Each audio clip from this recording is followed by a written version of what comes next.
Hello everybody, 8:17 in the afternoon, January 22nd, 2017. I thought I may talk a little about my range card. This is my current range card. Here we have 10, 20, 30, all the way up to 100 meters. And here we have the angles 0, 30, 45, 60, and 75 degrees of angles. These are the angles that I could kind of guess by looking at the target. And as you can see, I have the number of clicks all around here. Like, for example, if you're going to shoot at something in 40 meters at a 60-degree angle, you're going to have to click minus 80 clicks on the turret, on the windage turret on the scope. This was my first, basically first ever range card that I put to practice based on Chairgun Pro data, of course, derived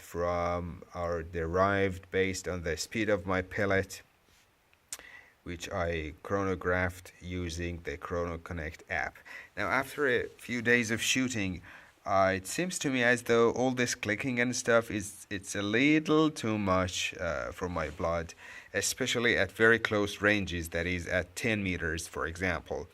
And again, another thing I noticed is that past 50 meters, really, I'm not really able to land my pellet where I want it to be.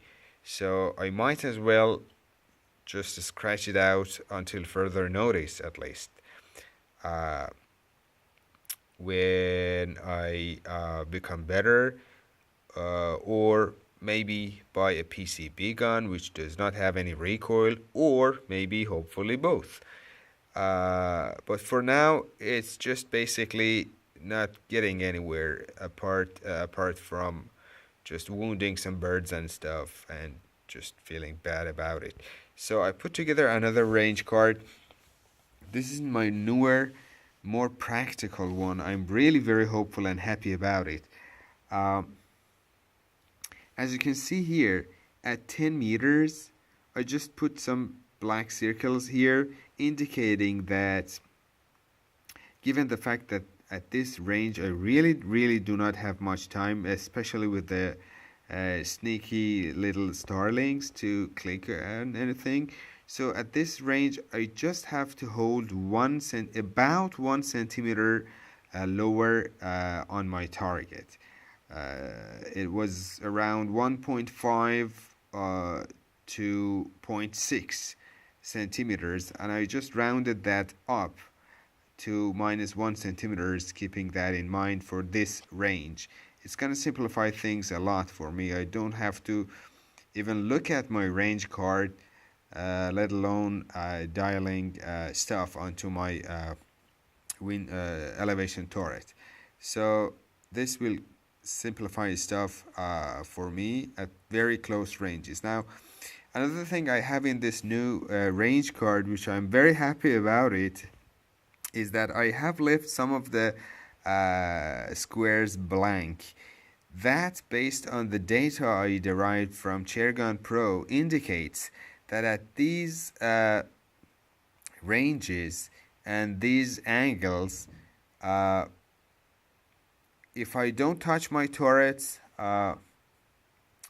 if I don't make any adjustments to the elevation turret of my rifle scope, I'm gonna hit target at plus or minus half a centimeter, which is really acceptable, at least for me at this point, even if I plan to take head/neck shots. So that again simplifies things on yet another level, especially at 0 degrees shooting. I now know that anything between 15 to 30 meters, I don't really have to bother with the range card, looking at the range card on my stock, or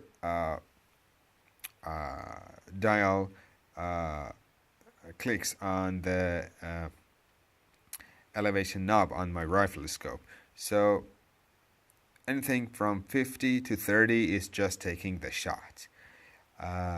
If it is very low range, like 10 meters, all I have to do is to hold 1 centimeter lower. Pardon me, 1 centimeter higher, because that's gonna shoot, in fact, 1 centimeter lower.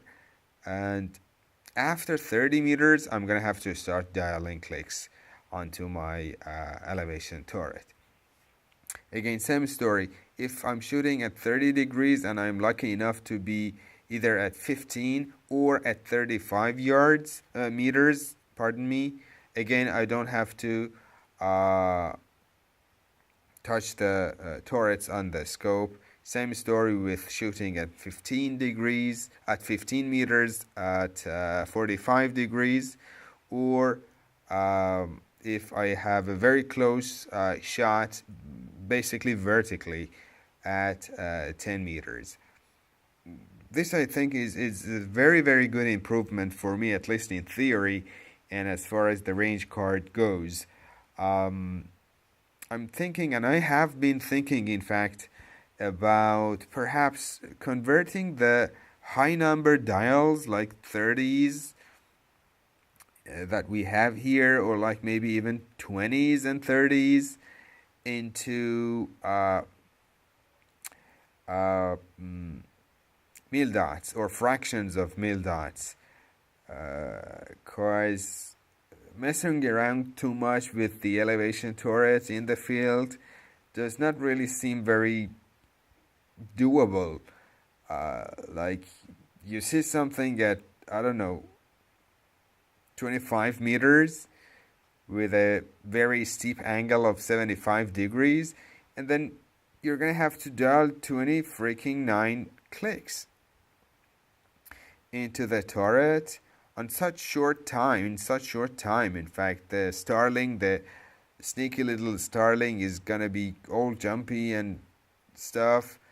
You don't really have time, nor do you have the possibility really to move the gun around and get yourself noticed by the starling to dial 29 clicks in there, while you could probably, like, maybe hold just one, I don't know, two, whatever the Chairgun Pro app says. Let's just assume it's two mil dots. You're gonna have to hold 2 mil dots higher, and you're gonna be bang on.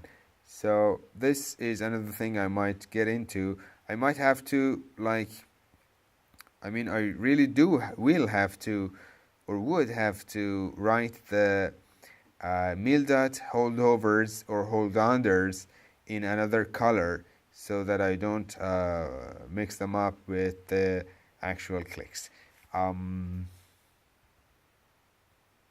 Thank you for watching.